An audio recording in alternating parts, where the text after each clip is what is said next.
What do you do when what God promised suddenly seems gone? When the miracle you prayed for lies still in your arms?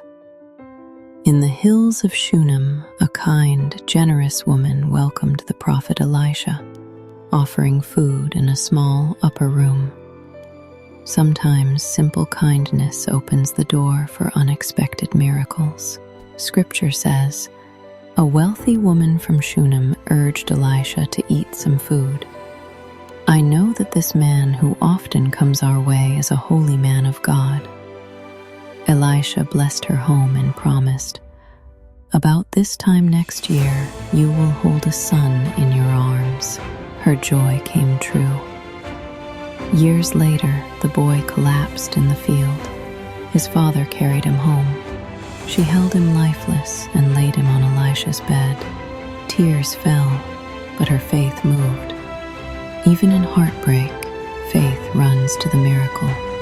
She saddled a donkey and raced through dust to find Elisha. When asked, she only said, "It is well."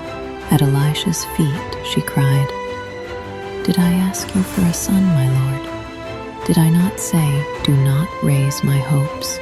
Elisha sent a servant, then came himself, shut the door and prayed. He stretched over the child. Breath returned and warmth filled his cheeks. The boy sneezed 7 times and opened his eyes. She fell at his feet. What seemed over lived again. The promise still breathes, because faith runs to the one who restores. The prayer of faith shall save the sick, and the Lord shall raise him up. James 5:15. Forgiven to forgive. Stories of grace, lessons of faith, hope restored.